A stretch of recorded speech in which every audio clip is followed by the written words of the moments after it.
Hello दोस्तों, कैसे हैं आप लोग। कैसे चल रही पढ़ाई आप लोगों की? ठीक ठाक। तो उसको बेटर करने के लिए मैं हूं भाग्यश्री और welcome to all our beautiful सा चैनल MKJC ऑनलाइन क्लासेस। हम लोग बात कर रहे हैं आज रोटेशनल मोशन की। ठीक है दोस्तों, तो रोटेशनल मोशन ही क्यों मैंने चूज किया है, सबसे पहले तो मैं इसकी इंपॉर्टेंस आपको बताती हूँ। रोटेशनल मोशन में यह है कि जितनी भी आपने मैकेनिक्स पढ़ी है, जितनी भी काइनेमैटिक्स को आपने पढ़ा है, लाइक आपने NLM पढ़ा है, आपने वर्क पावर एनर्जी पढ़ी है, काइनेमैटिक्स पढ़ी है, उन सबका नॉलेज होना ज़रूरी है रोटेशनल मोशन के अंदर। जब आप रोटेशनल मोशन की बात करेंगे तो इन सब का कॉम्बिनेशन, इन सब का नॉलेज अगर आपको होगा तभी आप रोटेशनल मोशन के क्वेश्चंस हिला पाओगे। ठीक है ना। इसीलिए सब लोग रोटेशन से भागते हैं, है ना, क्योंकि एंगल से डरते हैं, है ना। आपकी बात नहीं है, इवन मैं अगर टीचर्स की भी बात करूं, जब हम लोग टीचर्स मिलते हैं या बात करते हैं और हमें अगर किसी का नॉलेज चेक करना है तो हम लोग रोटेशनल पे बात करते हैं। क्यों? क्योंकि देखो, लीनियर में कोई प्रॉब्लम नहीं है। लीनियर में आप बचपन से डिस्प्लेसमेंट, वेलोसिटी, एक्सेलरेशन पढ़ते आए हैं। हम लोग लीनियर में ही खेल रहे थे अब तक। लेकिन जैसे ही बात एंगल की आती है, रोटेशन की आती है, तो फिर थोड़ा सा उससे है ना भागने लगते हैं लोग, उससे थोड़ा सा डरने लगते हैं। तो देखो, कुछ नहीं है, रोटेशनल भी कुछ नहीं है। बस ये है कि आपको पहले काइनेमेटिक्स का और जो मैकेनिक्स है उसका नॉलेज पूरा होना चाहिए। फिर तो आप उसके सवाल आराम से हिला क्या मतलब आराम से सॉल्व कर पाओगे। ठीक है, तो शुरू करते हैं। देखो, रोटेशनल मोशन की बात हो रही है।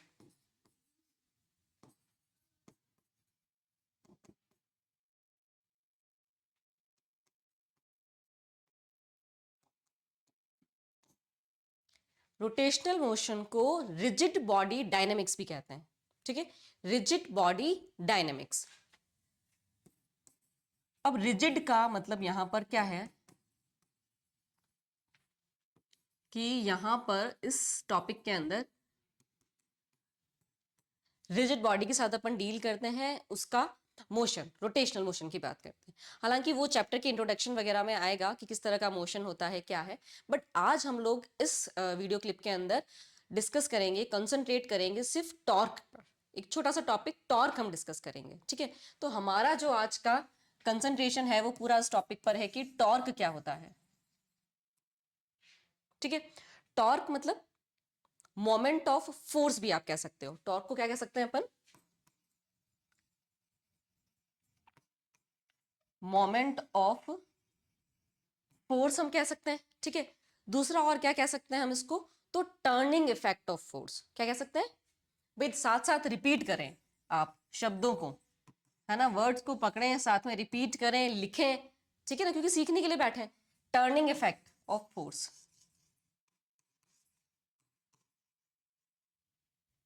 क्लियर। तो टॉर्क की हमको यहां पर बात करनी है। अब देखो, ये ऑब्जेक्ट, कोई भी ऑब्जेक्ट है, ये ऑब्जेक्ट है, मैंने यहां से पकड़ा हुआ है ना, यहां से मैंने पकड़ा हुआ है। अब जहां से मैंने पकड़ा हुआ है वो तो हो गया फिक्स पॉइंट। ठीक है, अब मैं क्या कर रही हूं? तो अब मैं इस पे फोर्स लगा रही हूँ, दूसरे एंड पे, यहाँ पे, यहाँ पे, यहाँ पे, कहीं भी आप इस पे फोर्स लगा रहे हो। क्या हो रहा है भाई? क्या हो रहा है? क्या हो रहा है? घूम रहा है भाई, घूम रहा है ना। तो टॉर्क का मतलब यह है कि एक फिक्स पॉइंट है जिसको हम बोलते हैं पाइवोटेड पॉइंट। क्या बोलते हैं? पाइवोटेड पॉइंट बोल सकते हो, जिससे हमारा एक्सिस ऑफ रोटेशन निकल रहा है। ठीक है, और जब आप ये कर रहे हो तो क्या हो रहा है? सर्कुलर मोशन हो रहा है। क्या हो रहा है? घूम रहा है। घूम रहा है मतलब सर्कुलर मोशन। तो every point on the object, हर एक पॉइंट क्या कर रहा है? सर्कुलर मोशन, शकक शकक शकक शकक घूम रहा है ना, सर्कुलर मोशन कर रहा है। ठीक है, अब सर्कुलर मोशन लीनियर से कैसे डिफरेंट है? ठीक है, तो लीनियर में क्या होता था? लीनियर और सर्कुलर भाई कुछ नहीं है। देखो, लीनियर तो अपन जानते हैं ना, तो बस वैसे ही सर्कुलर होता है, मोशन ही हो रहा है ना। अब लीनियर में होता था, देखो, डिस्प्लेसमेंट होता था। तो वही यहां पर क्या होता है? Angular displacement. एंगल्स में आता है डिस्प्लेसमेंट, तो क्या हो जाता है यहां पर? Angular displacement. कोई प्रॉब्लम नहीं है। ठीक है, वेलोसिटी होती थी लीनियर में, लीनियर में वेलोसिटी होती थी, तो वैसे ही यहां पर एंगुलर वेलोसिटी आएगी, ओमेगा जिसको हम कहेंगे। ठीक है, लीनियर में हमारा होता था एसेलरेशन। ठीक है, यहां पर जो एसेलरेशन आएगा उसको बोलेंगे एंगुलर एसेलरेशन, अल्फा। ठीक है, अब बात आती है फोर्स की। अब बात आती है फोर्स की। फोर्स क्या करता है भाई? लीनियर में अगर आप किसी एक ऑब्जेक्ट पे फोर्स लगाते थे, है ना, पुश कर दिया उसको, फोर्स लगाया, क्या हुआ? उसकी वेलोसिटी चेंज हुई।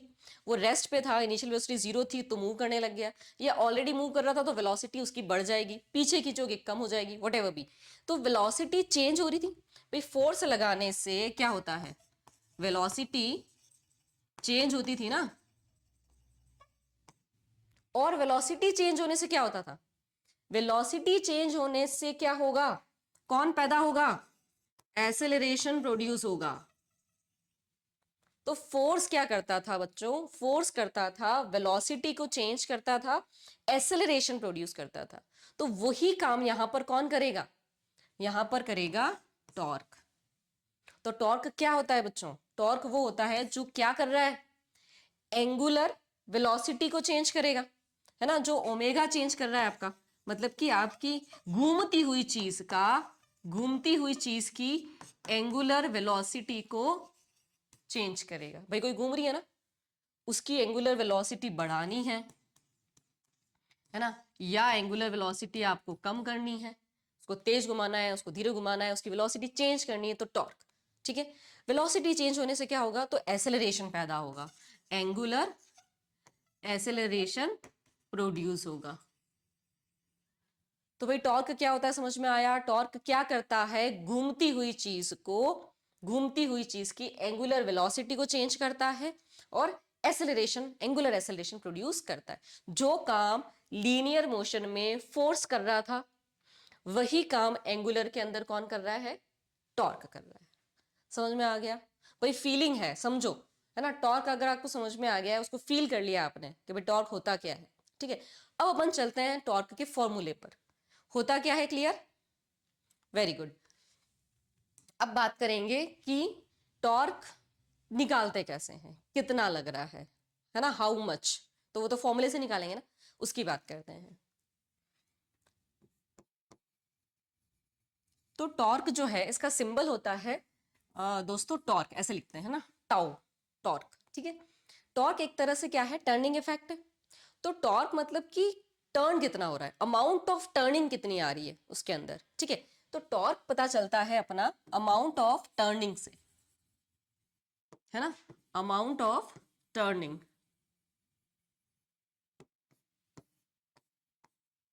ठीक है ना, अब amount of turning, amount of turning किस पे डिपेंड करेगी, तो पहले एक ऑब्जेक्ट ले लें एग्जांपल के लिए। ठीक है, हमने ले लिया ये नट बोल्ट। भाई नट बोल्ट जानते हो, नट बोल्ट होते हैं ना जो कसे हुए रहते हैं, ठीक है, या ढीले हो जाते हैं, तो फिर भाई जिसके नट बोल्ट ढीले होते हैं, है ना, तो फिर वो उल्टी सीधी हरकतें करता है। ठीक है, तो वही नट बोल्ट सुना होगा आपने, ये नट होता है और ये हमारा ये बोल्ट है ना। अब देखो इसको खोलना है, इसको खोलना है तो क्या करते हैं अपन, ऐसे फोर्स लगाते हैं, भाई ये फोर्स लगाएंगे, ये घूमेगा, ये घूमेगा तो ये आपका खुलेगा, यही होता है ना, भाई इस पे फोर्स लगाएंगे ऐसे। ठीक है, ये फोर्स लगा रहे हैं अपन, ये फोर्स लगाएंगे, ये फोर्स लगाएंगे, ऐसे फोर्स लगाएंगे परपेंडिकुलर, तो ये खच खच खच खुलेगा ना भाई, समझ पा रहे हैं, फील आ रहा है। ठीक है, तो फोर्स लगाएंगे अपन इस पर तो ये खुलेगा।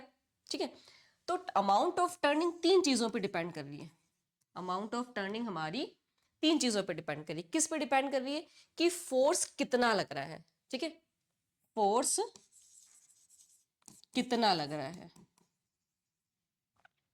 ठीक है, कितना लिखा मैंने, है ना, मैसेज वाली लैंग्वेज, कोई प्रॉब्लम नहीं है भाई, लैंग्वेज का कोई बैरियर है ही नहीं, लैंग्वेज आप हिंदी बोलें, इंग्लिश बोलें, जो बोलें, ठीक है, सब चलेगा। ठीक है, लैंग्वेज में कॉम्प्रोमाइज कर सकते हैं अपन, लेकिन कॉन्सेप्ट में कॉम्प्रोमाइज नहीं करना है, लैंग्वेज के चक्कर में आप कॉन्सेप्ट पे कॉम्प्रोमाइज नहीं चलेगा। ठीक है, लैंग्वेज का कोई बैरियर नहीं है, लैंग्वेज का ओके, कॉन्सेप्ट इंपॉर्टेंट है। तो फोर्स कितना है, दूसरा किस जगह लग रहा है फोर्स, है ना, फोर्स आपका किस जगह लग रहा है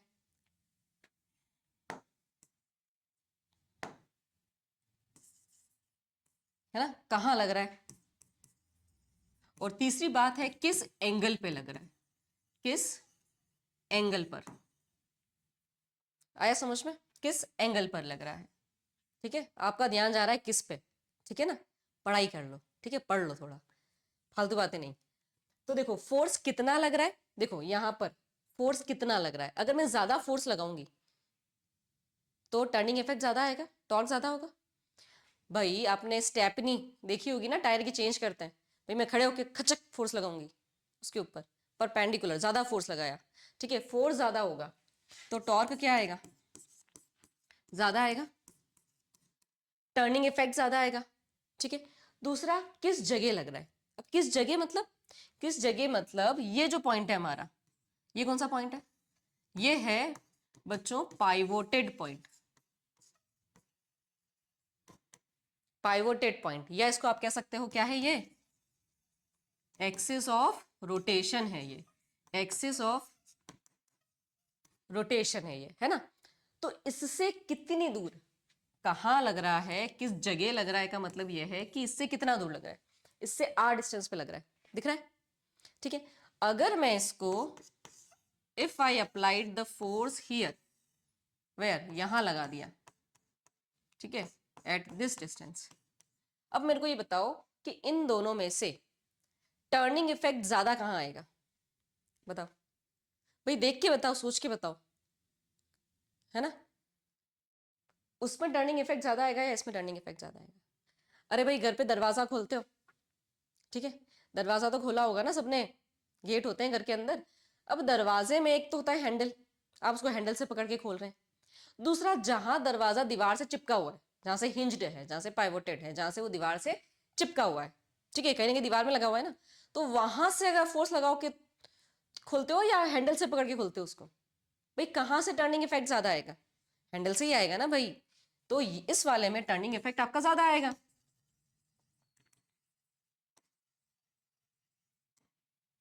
ठीक है ना। तो जितना ज्यादा आर होगा उतना ज्यादा टर्निंग इफेक्ट आएगा। टर्निंग इफेक्ट क्या है, टर्निंग इफेक्ट ही हमारा टॉर्क है ना।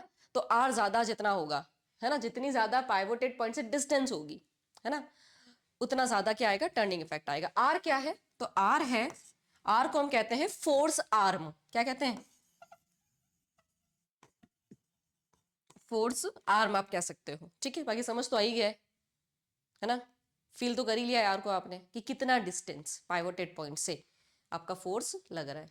क्लियर है भाई, क्लियर है दोनों चीजें। तीसरी बात हम कर रहे हैं यहां पर कि किस एंगल पर लग रहा है फोर्स, किस एंगल पे लग रहा है फोर्स, तो उससे भी क्या होगा, आपका टर्निंग इफेक्ट डिसाइड होगा। तो वो कैसे होगा, तो देखो यहां पर ये फिर से देखो नट बोल्ट लिया हमने, ठीक है, आज तो नट खोल के ही मानेंगे। तो यहां हमने लगाया ये फोर्स एफ, है ना, किसी एंगल पे, कितने पे, थीटा पे, ठीक है। अब ये फोर्स लग रहा है इस बोल्ट पर थीटा एंगल पर, तो इसके हमको दो कंपोनेंट करने पड़ेंगे, ठीक है। अगर मैं इसके कंपोनेंट करूं तो देखिए इस तरफ कंपोनेंट आएगा आपका एफ कॉस थीटा, और इस तरफ आपका कंपोनेंट आएगा एफ साइन थीटा आएगा। अब मुझे बताओ कि इसको कौन सा फोर्स घुमाएगा, एफ कॉस थीटा घुमाएगा कि एफ साइन थीटा घुमाएगा। हमें टर्न करना है, टर्निंग इफेक्ट चाहिए, ठीक है। ये ऑब्जेक्ट है, अगर मैं ये एफ कॉस थीटा इधर लग रहा है, एफ कॉस थीटा इधर लग रहा है, क्या ये घुमाएगा, है ना, ये घुमा सकता है क्या इसको, नहीं, कौन घुमाएगा, ये वाला, है ना। तो एफ कॉस थीटा, टॉर्क जो आएगा एफ कॉस थीटा की वजह से वो क्या है, जीरो है। टॉर्क एफ कॉस थीटा की वजह से जीरो है, एग्री। क्यों, रीजन, रीजन, रीजन दो भाई, रीजन दो हमें, क्यों ऐसा, है ना। तो रीजन ये है कि ये पैरेलल है किसके, आर के। ये जो है आपका एफ कॉस थीटा वो पैरेलल हो गया हमारे आर के, ठीक है। हमारी जो आर है, फोर्स आर्म है, उसके पैरेलल है, तो ये इसको नहीं घुमा सकता, ठीक है। घुमाएगा कौन, एफ साइन थीटा। तो तीसरी चीज जो थी हमारी यहाँ पर कि किस एंगल पर लग रहा है ना, तो यहाँ पर ये डिपेंड कर रहा है एफ साइन थीटा पर। अगर फोर्स का एफ साइन थीटा ज्यादा होगा तो टॉर्क भी ज्यादा होगा, ठीक है। एफ साइन थीटा ज्यादा मतलब कि थीटा ज्यादा, भाई साइन की वैल्यू, साइन की वैल्यू एंगल बढ़ने पे बढ़ती है। देखो भाई ये तो अपन जानते हैं, पढ़ा है अपन ने नाइन्थ में, टेंथ में, आपने साइन टेंथ क्लास में पढ़ा है ना मैथ्स के अंदर कि साइन की वैल्यू 0 से 90 आप जाओगे तो साइन की वैल्यू बढ़ती है ना, थीटा बढ़ रहा है साइन भी बढ़ता है, साइन 90 मैक्सिमम होता है, 1 होता है ना। तो एंगल जितना बढ़ेगा उतना टर्निंग इफेक्ट बढ़ेगा। क्लियर है? तो एंगल हमारा बढ़ने पे टर्निंग इफेक्ट बढ़ रहा है, आर बढ़ने पर टर्निंग इफेक्ट बढ़ रहा है, एफ बढ़ने पर टर्निंग इफेक्ट बढ़ रहा है। तो टॉर्क हमारा इन तीन चीजों पे डिपेंड कर रहा है। अगर मैं इन तीनों को कंबाइन करके टॉर्क लिखूं, है ना, तो क्या आएगा? तो इन तीनों को हम कंबाइन करते हैं। देखिए ये टॉर्क है, किस पे डिपेंड कर रहा था? किस जगह लग रहा है, दैट मीन्स आर पे डिपेंड कर रहा है। कितना फोर्स लग रहा है, एफ पर। और किस एंगल पे लग रहा है, साइन थीटा पर, है ना। फोर्स किस जगह लग रहा है, कितना फोर्स है और किस एंगल पर है। तो इन सबसे आगे हमारा torque, are F sine theta. Clear है? अब बात आती है कि इस थीटा को कैसे सेलेक्ट करेंगे हम। इस थीटा को कैसे सेलेक्ट करें, हाउ टू सेलेक्ट थीटा, है ना। तो उसके लिए हम देखते हैं, देखो फॉर्मूला तो आ गया ये, आर एफ साइन थीटा। ठीक है, फॉर्मूला आ गया। एक और तरीके से अगर फॉर्मूला लिखना तो वो भी कर लेते हैं, कोई प्रॉब्लम नहीं है भाई। एक और तरीके से लिखना है, मतलब कि ये फिर से हमने बनाया, क्या बनाया हमने, हमारा नट बोल्ट बनाया, ठीक है। और यहां पर ये था फोर्स, मान लिया, ठीक है, किसी एंगल पर, थीटा पर। तो हमने दो कंपोनेंट की, इधर आ गया हमारा एफ जो पैरेलल है, जो पैरेलल है देखो वो बना ही रखा है ना। और इधर आ गया हमारा कंपोनेंट जो परपेंडिकुलर है, ठीक है। और ये जो है, ये वो डिस्टेंस है, किस जगह लग रहा है फोर्स, ठीक है ना। तो यहां से आप टॉर्क क्या लिखोगे, यहां से टॉर्क क्या लिखोगे, R into F perpendicular, R into F perpendicular. क्योंकि जो फोर्स परपेंडिकुलर होगा आर के, वही टर्निंग इफेक्ट जनरेट करेगा, वही टॉर्क जनरेट करेगा। क्लियर है ना, पैरेलल वाला नहीं करेगा। तो अब देखिए, हमेशा साइन थीटा हो जरूरी नहीं है ना, जो भी फोर्स परपेंडिकुलर है, इसलिए ये फॉर्मूला लिखा है आर परपेंडिकुलर। आपने कहा तो साइन थीटा, भाई है साइन थीटा, 90% केसेस में साइन थीटा है, बिल्कुल। लेकिन कभी कभी ऐसा होगा, कुछ केसेस आपको मिलेंगे ऐसे, ठीक है। तो आर, और हमें देखना है perpendicular force to R. Clear है? क्लियर है टॉर्क यहां तक, है ना। अब हम बात कर रहे हैं कि थीटा कैसे सेलेक्ट करें। किसकी बात कर रहे हैं? थीटा कैसे सेलेक्ट करें। तो उसके लिए देखते हैं, उसके लिए हमने ले लिया एक ऑब्जेक्ट, ये ऑब्जेक्ट ले लिया बढ़िया सा, ठीक है। ये हमारा प्यारा सा पॉइंट पी है, ठीक है ना। और यहां से ये बॉडी जो है वो पाइवोटेड। क्लियर है? अब इस पी पॉइंट पर हमने लगा दिया फोर्स, पी पॉइंट पर लगा दिया फोर्स एफ। क्या करना है? घुमाना है इसको, घुमाना है ना भाई, घुमाओ घुमाओ घुमाओ, घुमाना है इसको, है ना। तो एफ फोर्स हमने इस पर लगा दिया। अब हमें देखना है एंगल। तो क्या करते हैं, देखो जिस पॉइंट पे फोर्स लग रहा है उस पॉइंट को इस पाइवोटेड पॉइंट से मिलाना है। इसको मिला देते हैं, ये मिला दिया हमने, ये हमारा है आर। तो यहां से यहां तक ये आर का मैग्नीट्यूड है, ठीक है। अब इस आर की डायरेक्शन देखनी है, डायरेक्शन ऑफ फोर्स आर। तो क्या करें, इसको आगे बढ़ाएं, इसको आगे बढ़ाएं, ये आगे बढ़ाया। ये क्या रिप्रेजेंट कर रहा है, तो ये रिप्रेजेंट कर रहा है बच्चों direction of force R, direction of force R, ठीक है। डायरेक्शन ऑफ फोर्स आर्म, ये हो गया आर। अब हमें जाना है आर से एफ की तरफ, अब हमें जाना है आर से एफ की तरफ। तो आर से एफ जाना है ना, और छोटा एंगल देखना है। आर से एफ जाना है और छोटा एंगल देखना है, ये नहीं आर से एफ मैं तो यूं जाऊंगा, भाई नहीं। आर से एफ छोटा एंगल, मतलब ये वाला, ठीक है, थीटा। आर से एफ जाना है तो ये वाला थीटा हमारा सेलेक्ट करना है अपने को, ठीक है। भाई किताबों में लिखा होता है, क्या लिखा होता है किताबों में, किताबों में लिखा होता है कि रेडियली आउटवर्ड। भाई क्या करो, रेडियली आउटवर्ड जाओ,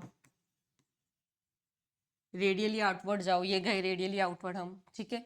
फिर क्या करो, फिर एंटी क्लॉकवाइज घूमो, ठीक है, एंटी क्लॉकवाइज घूमे हम, तो क्या मिलेगा, तो थीटा मिलेगा आपको, ठीक है। तो रेडियली आउटवर्ड जाके एंटी क्लॉकवाइज घूमो, ठीक है। डायरेक्शन ऑफ आर से छोटा एंगल एफ की तरफ जाना है, आर से एफ की तरफ जाना है, छोटा एंगल लेना है, that will be your theta. Clear है? थीटा कैसे सेलेक्ट करेंगे। चलिए अब बात करते हैं हम कि टॉर्क जो है एक वेक्टर क्वांटिटी है। क्या बोला मैंने, torque is a vector quantity. भाई हम सारा स्केलर में खेल गए और अब हम कह रहे हैं कि टॉर्क वेक्टर क्वांटिटी है, ठीक है। तो टॉर्क वेक्टर क्वांटिटी है अगर, तो टॉर्क का फॉर्मूला क्या होना चाहिए, टॉर्क का फॉर्मूला जो हमने पढ़ा अभी, आर एफ साइन थीटा, ये था। पर ये तो उसका मैग्नीट्यूड को रिप्रेजेंट कर रहा है, और हम कह रहे हैं कि ये वेक्टर क्वांटिटी है, तो साथ में क्या होनी चाहिए, डायरेक्शन। अब डायरेक्शन के लिए क्या लगाओगे, एन कैप लगाओगे। वेक्टर तो पढ़ चुके हैं हम, वेक्टर तो जानते हैं हम, एन कैप लगाएंगे, ठीक है ना। तो टॉर्क का मतलब आएगा हमारा R F sine theta plus N cap. अब ये एन कैप क्या बला है भाई, ये क्या चीज है, ये टॉर्क का फॉर्मूला आया हमारा, ये क्या चीज है, तो ये है यूनिट वेक्टर। क्या है ये, यूनिट वेक्टर, है ना। यूनिट वेक्टर है। यूनिट वेक्टर क्या करता था, तो यूनिट वेक्टर डायरेक्शन बताता था, ठीक है। तो ये भी डायरेक्शन बताएगा, कोई प्रॉब्लम नहीं है ना। डायरेक्शन किसकी बताएगा, टॉर्क की बताएगा, टॉर्क के फॉर्मूले में आ रहा है, डायरेक्शन बताएगा टॉर्क की, ठीक है। Direction of torque is perpendicular to the plane of R and F. भाई आर और एफ जिस प्लेन में है, उस प्लेन के परपेंडिकुलर आएगी टॉर्क की डायरेक्शन। क्लियर है, आर और एफ इस प्लेन में है अगर, तो एफ ऐसे आएगा। आर और एफ इस प्लेन में है तो टॉर्क ऐसे आएगा, या अंदर जाएगा या बाहर जाएगा, ठीक है, यूं या यूं, ठीक है ना। आर और एफ जिस प्लेन में है उसके परपेंडिकुलर होगी टॉर्क की डायरेक्शन। क्लियर है। दूसरी बात, ये सारी चीजें, तो ये क्या बताएगा, तो ये किसको बताएगा, तो ये बता रहा है मैग्नीट्यूड ऑफ टॉर्क, ठीक है ना। टॉर्क के मैग्नीट्यूड लिखा जाएगा आर एफ साइन थीटा से, और एन यूनिट वेक्टर है। अब देखो, अगर इस फॉर्म में इसको लिख रहे हैं अपन, तो क्या हम आर क्रॉस एफ लिख सकते हैं।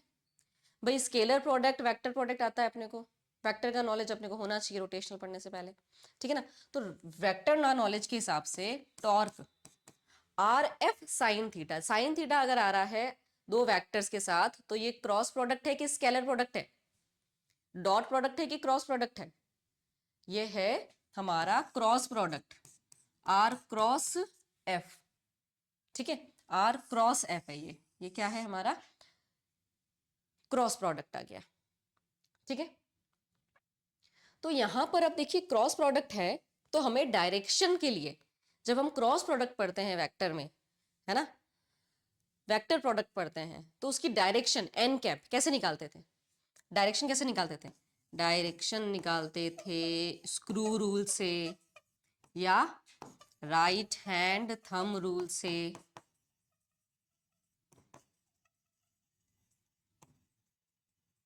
या क्लॉक रूल से।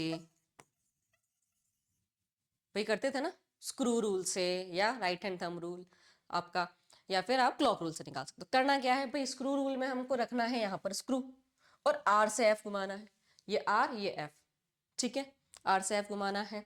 या राइट हैंड थंब रूल अगर है, राइट हैंड थंब रूल है, राइट हैंड यूज करना है अपना, ठीक है, राइट हैंड का यूज करते हुए फिंगर्स को मूव करना है आर से एफ, और थंब, थंब जो होगा वो रिप्रेजेंट करेगा किसको, डायरेक्शन को, टॉर्क की। तो देखो ये यूं आर से एफ, आर से एफ गए, थंब कहाँ आ रहा है, बाहर आ रहा है, बाहर, है ना। तो perpendicular to the plane outward आ रहा है, ठीक है।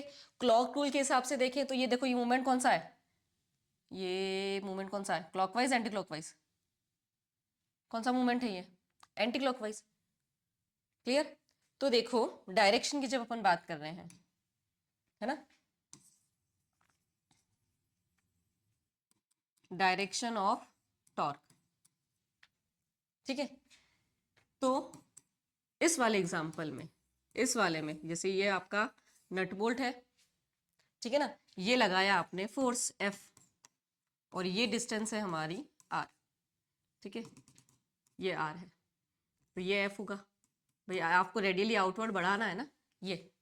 अब जाओ आर से F, right hand thumb rule लगाओ, स्क्रू रूल लगाओ, क्लॉक रूल लगाओ, जो लगाना है लगाओ। आर से एफ ये गए, भाई सबसे इजी ये वाला है, राइट हैंड थंब रूल से करें कभी गलती नहीं होगी। राइट हैंड को रखना है, आर से एफ अंगुलियों को घुमाया हमने, फिंगर्स को कर्ल किया, थंब कहाँ आ रहा है, आउटवर्ड आ रहा है ना, थंब कहाँ आ रहा है, आउटवर्ड, तो ये कहाँ आएगा, आउटवर्ड आएगा। आउटवर्ड घुमाने पर डायरेक्शन क्या आ रही है, क्लॉकवाइज कि एंटी क्लॉकवाइज? ऐसे जा रहे हैं भाई, घड़ी ऐसे चलती है, ये ऐसे जा रहे हैं अपन, तो क्या आ रही है, एंटी क्लॉकवाइज।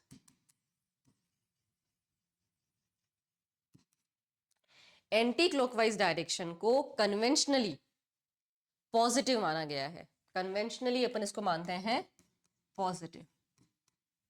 क्लियर है? तो टॉर्क वेक्टर क्वांटिटी है, उसकी डायरेक्शन होगी, कैसे निकालेंगे, राइट हैंड थंब रूल से निकालेंगे। किधर से किधर जाना है, आर से एफ जाना है, छोटा एंगल। भाई मैं तो आर से एफ यूं जाऊंगा, नहीं भाई, ऐसे ही जाना है, छोटे एंगल पे जाना है, radially outward anti clockwise move करना है, या आर और एफ के बीच में छोटा एंगल जो है ऐसे जाना है, ऐसे जाना है, क्लॉकवाइज या एंटी क्लॉकवाइज देखना है। एंटी क्लॉकवाइज को कन्वेंशनली पॉजिटिव टॉर्क मानते हैं। क्लियर है? चलिए दूसरा, सिमिलरली अपन लिख सकते हैं ना टॉर्क को, कि अगर जब वो इनवर्ड हुआ तो क्या बोलेंगे उसको, क्लॉकवाइज, और उसको हम क्या मानेंगे, कन्वेंशनली नेगेटिव, है ना? अगर वो इनवर्ड हुआ तो सिमिलरली लिख सकते हैं। भाई नहीं, सिमिलरली तो नहीं लिखना है हमको, तो करके दिखाओ। तो भाई देखो, ये देखो, ये हमारा नट बोल्ट, सिमिलरली नहीं लिखना है तो करके देख लेते हैं। ये देख लो, अब यहां पर फोर्स हमको लगाना है ना, फोर्स हमको लगाना है, ये फोर्स लगाया हमने, ठीक है, और ये आपका आर, तो इस फोर्स को आगे बढ़ाओगे इधर आएगा एफ, ठीक है। अब चलो आर से एफ, ये आर से एफ गए, आर से एफ जाएंगे, ये जाएंगे ना, ये गए आर से एफ, फिंगर्स को, राइट हैंड की फिंगर्स को कर्ल किया, थंब कहाँ आ रहा है, अंदर आ रहा है ना, इनवर्ड आ रहा है ना, तो इनवर्ड हमारा, ये देखो इनवर्ड, और डायरेक्शन क्या है, क्लॉकवाइज है ना भाई, क्लॉकवाइज है, तो ये हो गई क्लॉकवाइज। तो क्लॉकवाइज को कन्वेंशनली क्या माना गया है, नेगेटिव माना गया है। क्लियर है? तो टॉर्क या मोमेंट ऑफ फोर्स और टर्निंग इफेक्ट क्लियर हुआ आपको। फॉर्मूला हमने किया है, थीटा कैसे सेलेक्ट करेंगे किया है, डायरेक्शन कैसे हम निकालेंगे, है ना, क्लॉकवाइज होगी तो हमें क्या मानना है, नेगेटिव, एंटी क्लॉकवाइज होगी तो क्या मानेंगे, पॉजिटिव। तो ये सारी बातें हमने यहाँ पर करी है, टॉर्क का हमने कॉन्सेप्ट यहाँ पर क्लियर किया है। ठीक है, अब बात आती है इस पे सवालों की, है ना। तो सवाल जब आएंगे इस पर, ठीक है, जब आप इस पे न्यूमेरिकल्स करेंगे, सवाल करेंगे टॉर्क के ऊपर, एक सिंपल सा सवाल मैं यहाँ पर लेती हूँ, ठीक है, एक सिंपल सा क्वेश्चन अपन ले लेते हैं जल्दी से, कि ये ऑब्जेक्ट है, ये पॉइंट ले लिया मैंने P, और इस पे फोर्स लग रहे हैं, ठीक है, इस पे फोर्स लग रहा है, ये देखो F1, ठीक है, ये फोर्स लग रहा है F2, ये फोर्स लग रहा है F3, ये F5, ये F6, ये F6, है ना, ये हो जाएगा 4, ये 5, ये 6, ठीक है, n नंबर ऑफ फोर्सेस लग रहे हैं यहाँ पर। ठीक है, आपको पता करना है कि कौन सा फोर्स जो है वो उसको क्लॉकवाइज घुमा रहा है, कौन सा एंटी क्लॉकवाइज घुमा रहा है, कौन सा लार्जेस्ट टॉर्क प्रोड्यूस करेगा, कौन सा जीरो फोर्स प्रोड्यूस करेगा। ठीक है, तो अब मुझको बताओ कि F1 जो फोर्स है ना, ये देखिए, ये इसकी आर होगी। भाई आर क्या होती है, इससे पहले वाले में भी बनाई हमने ना, पी को हमने पाइवोटेड पॉइंट से कनेक्ट किया, वो आर है ना। अब इस आर के अलोंग देखो कौन है, F1, F1 कौन है, आर के अलोंग, F6 कौन है, आर के अलोंग। जो भी पैरेलल फोर्सेस होंगे, F1 पैरेलल है F6 के, और ये पैरेलल है आर के, तो क्या ये टॉर्क प्रोड्यूस करेंगे, क्या ये टॉर्क प्रोड्यूस करेंगे, बताओ। जो अलोंग द आर है भाई, वो टॉर्क प्रोड्यूस कर सकते हैं क्या, नहीं कर सकते ना, ये अपन ने किया है, एफ कॉस थीटा कहाँ टॉर्क प्रोड्यूस कर रहा था, तो यहां तो टॉर्क क्या हो जाएगा, जीरो। क्लियर है? अब बात करते हैं अपन F2 और F3 की। ठीक है, F2 की मैं अगर बात करूं, ये देखो ये F2 है, ये R है ना, R को मैंने आगे बढ़ाया, ये मेरा R, ठीक है, R से F स्मॉल एंगल में ये लूंगी, ठीक है, R से F में ये एंगल लूंगी, तो ये इसको घुमाएगा भाई, टॉर्क होगा कि नहीं होगा, होगा, घूम रहा है ना, देखो R से F, ठीक है, कहाँ होगा, अंदर की तरफ होगा, क्या डायरेक्शन आ रही है, क्लॉकवाइज, तो भाई यहां पर टॉर्क प्रोड्यूस होगा, तो torque not equals to zero है। ठीक है, किधर प्रोड्यूस होगा, तो ये क्लॉकवाइज में आ रहा है, क्लॉकवाइज आ रहा है, है ना। क्लॉकवाइज को हम क्या लेते हैं, नेगेटिव टॉर्क है, लिख सकते हैं। चलिए अब देखते हैं F3 का। F3 के लिए देखो, F3 के लिए क्या हो रहा है भाई, ये R है, ये F, ऐसे जाएंगे इस बार, ये वाला एंगल लेंगे, ये तो कैसे घूम रहा है ये, clockwise anti clockwise, anti clockwise. तो यहां पर भी टॉर्क है ना, एंटी क्लॉकवाइज है, जिसको हम पॉजिटिव लेंगे, ठीक है। अब देखते हैं F4 और F5 का, है ना, F4। अब देखो ये R है और ये F है, इसके बीच में ये कितना एंगल है, 90 डिग्री। अब जब 90 डिग्री हो गया तो force maximum, R F sine 90, sine 90 कितना होता है 1। तो यहां पर टॉर्क आएगा मैक्सिमम, क्योंकि फॉर्मूला क्या था, आर एफ साइन 90 हो गया। यहाँ पे भाई, यहाँ पे भी ये था एंगल, ये रेड वाले दिख रहे हैं आपको, पर ये 90 नहीं है, कम है, तो फोर्स होगा, टॉर्क होगा, लेकिन मैक्सिमम नहीं होगा, ठीक है। लेकिन इस केस में ये कहां पर क्या है, टॉर्क मैक्सिमम है, आर एफ। डायरेक्शन की बात करें, आर से एफ क्लॉकवाइज, है ना, क्लॉकवाइज।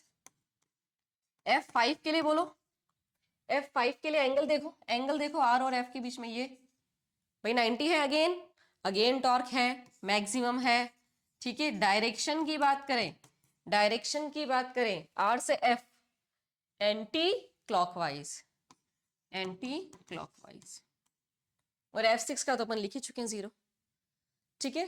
तो टॉर्क हमने किया है दोस्तों, उस पर न्यूमेरिकल एक मैंने करके दिखाया है, ठीक है। तो हो सकता है आपको ये उम्मीद है ना, कि आपको ये टॉपिक जो है वो इजीली समझ में आया होगा। ऐसे और इंटरेस्टिंग टॉपिक्स को अगर आप मेरे से पढ़ना चाहते हैं तो प्लीज अपने कमेंट बॉक्स में आप उस टॉपिक का नाम लिखें। IIT JEE की ट्रिक्स अगर जानना चाहते हैं, ठीक है, तो फॉलो करें इस चैनल को, और कमेंट बॉक्स में आप अपनी रिक्वायरमेंट्स लिख के दें, उसके अकॉर्डिंग हम लोग और वीडियोस आपके लिए लेकर आएंगे। Thank you everyone, all the best.